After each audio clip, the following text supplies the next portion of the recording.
Hi there. Hi guys. Last video got cut off somehow. I'm not sure how that happened, but so Charlie moved, so now we can actually sit up.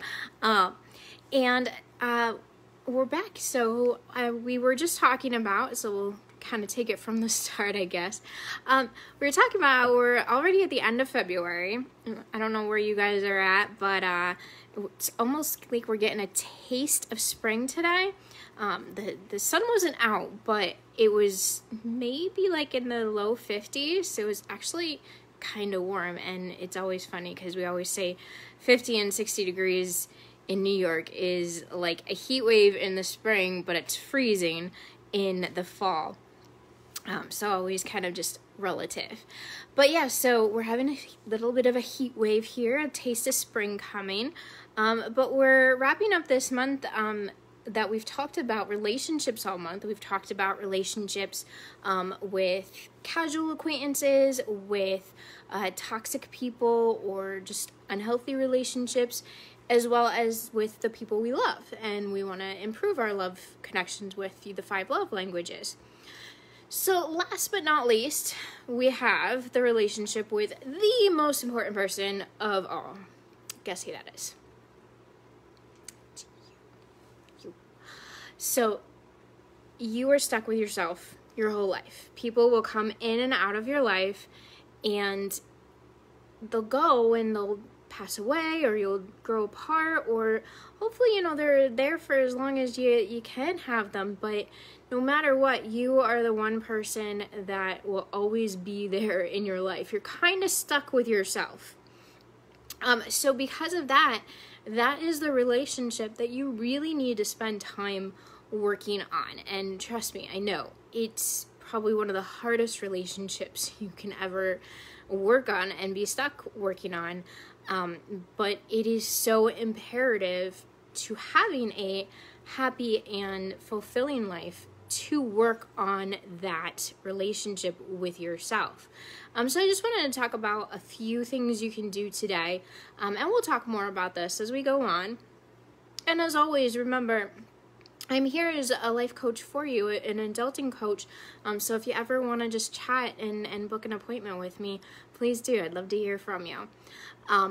But so we'll talk more about this, but a few things that you can do. One of the first things that, I will tell you, I was totally resistant to this when I first found out about it and was told that I had to do it, and I didn't want to do it at all because it seemed so super stupid. But it really isn't, and it actually does make a difference, a huge difference. So I don't know if you're anything like me. You have a little voice in your head who's a complete bad word, right? And that voice can be very mean and horrible to you. And that voice is wrong.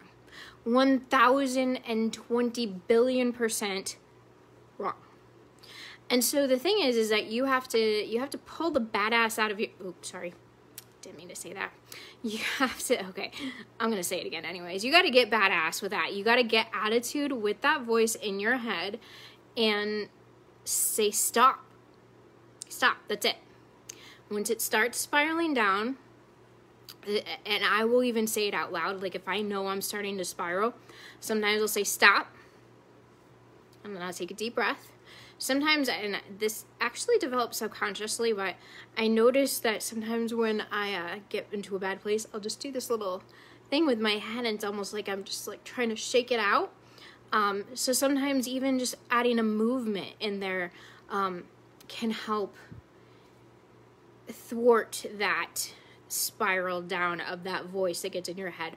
But get attitude with that voice because it's wrong and it doesn't belong there and it is not you.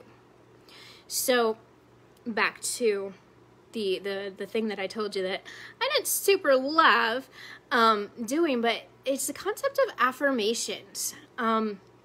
So sometimes one of the most important things that you can do is choose a couple short phrases. They're I phrases, and whatever you think is going to build you up, use those phrases and repeat them.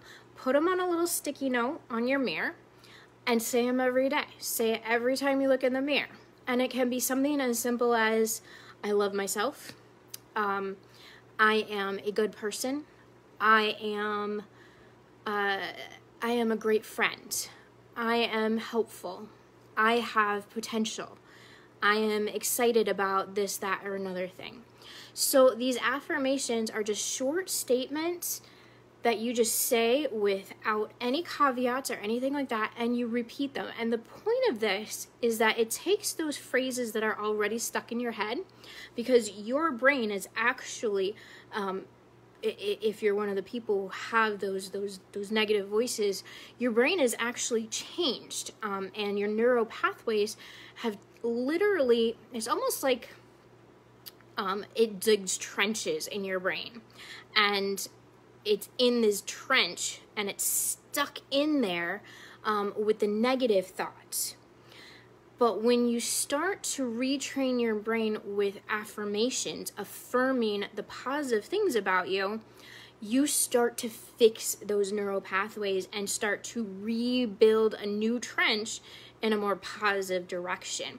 So all of these, we think mind is separate from body, but it's not at all. And this is something that I've learned in the past few years, is that your brain is very, very much so connected to your thoughts, to your feelings, all of that. So, and everything you do has lasting effects. So when you're saying those negative thoughts, you're building a pathway. When you change those negative thoughts and start using affirmations, it sounds weird, it feels uncomfortable to say them at first, because you're not used to it. You're not used to building yourself up.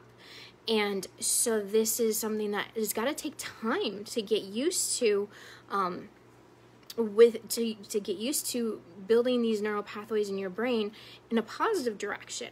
But it is so important to do it. And I will tell you, I hated it.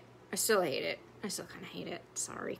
But I do notice a difference. I know that from where I was 3 years ago to where I am now, those little things, those little shifts have made differences. And so if you are ready to start living a happier, more fulfilling life, these are things you can do. Very, very easy too. There's even a couple really cool apps that are out there that are free, and they'll wake you up with an affirmation.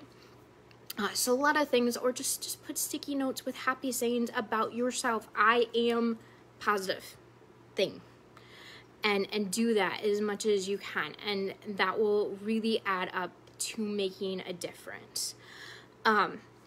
Another thing that you can do to help yourself with this relationship with you is this idea of the power of but. Buts are super important. I used to tell my students that in English class, and they'd always look at me like, what is wrong with you, lady? But power of the but, it is so, so important. But, and I'm talking B-U-T, it reverses what's happening.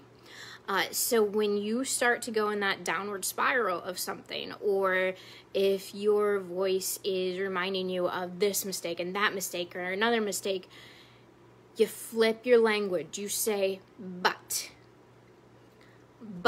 and this one's something that I've kind of stuck with, this phrase, but I am human and I'm allowed to make mistakes. I am human and I'm allowed to make mistakes. So your brain starts telling you that something's wrong with you, or you messed up, you fall down into that guilt and shame spiral. Guilt, shame, two very separate things too, by the way. Use that but and remind yourself, I'm allowed to be human. I'm going to make mistakes, and that is okay. And let it go. And not easy. It's so much easier said than done, but the more you do it, the more you engage in these practices, the easier it gets. Okay, so affirmations, power of but. Oh, another one. I suck at this. I'm not good. But I'm going to do some work and get better at it. I think a lot of people think that they should be good at things right away because maybe things were easy. some people things come very easily to, and then the first time things get hard, they give up like that. But in reality, you're not supposed to be good at things that you just learned. You need time to get good at them, and allow yourself to take that time to get good and to get better. So even if you are good, you can always be better. But use that phrase, use the power of but. But I'm not good at it, but I can get better. Or I did this, that, and another thing wrong, and maybe people are angry at me, but I'm human and I'm allowed to make mistakes.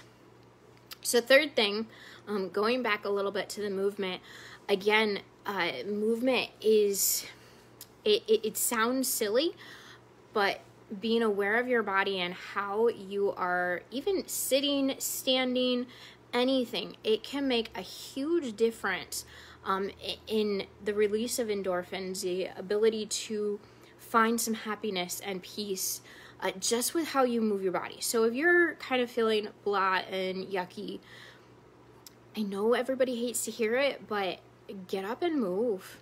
It is one of the number one best things you can do for yourself. Whether it's just take a walk, whether it's a dance, silly and crazy and weird or interpretive, whatever, in your room, move. Because when you move, your blood moves and your endorphins and energy start to move, and you shake up those things in your body that are in you down. That's totally a word, by the way. In you down. Along with that, even noticing your posture. So Americans, if you're Americans, our posture pretty much just sucks in this country. We very much have rounded shoulders. We slump. We slouch. We're just very casual that way. But when you start to take notice of where your shoulders are and you lift and pull back on those shoulders, you will feel an energy difference. Very, very simple shift. Another easy shift you can do, smile. When you're feeling crummy, and this isn't, you don't want to bypass crummy feelings. You don't want to, one really famous, wonderful person, Patty Lennon, says that, what did she say?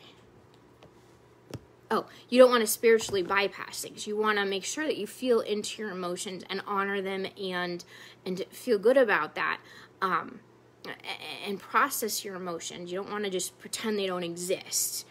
But at the same time, if you're just feeling kind of blah and not happy and just sad, little shifts that you can do. Straightening up, pulling those shoulders back makes a huge energy difference.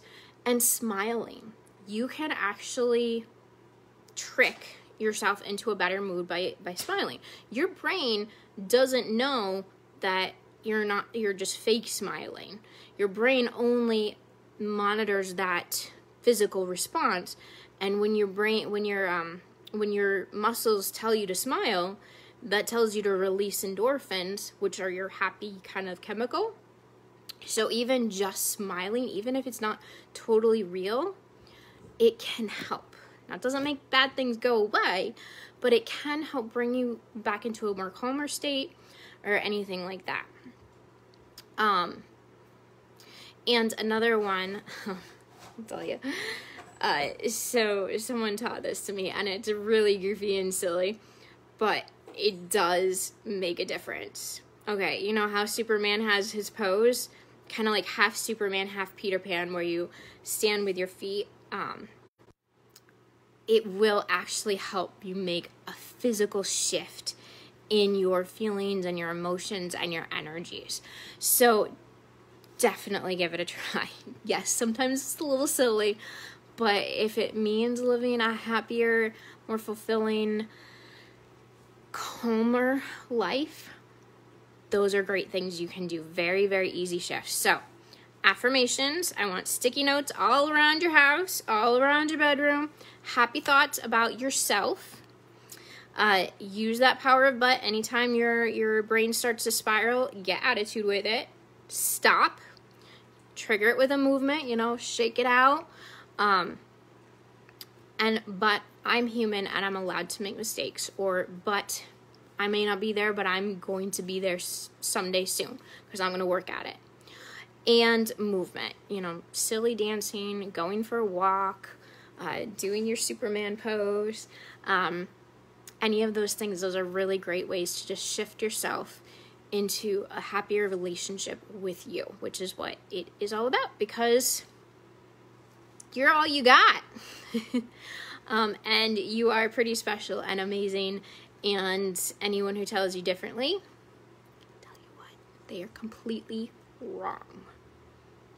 Don't let anyone else believe that. Don't believe anyone else who says any different than you are amazing. All right, guys, so have a wonderful night, and I will see you guys next week. Bye. It'll be March.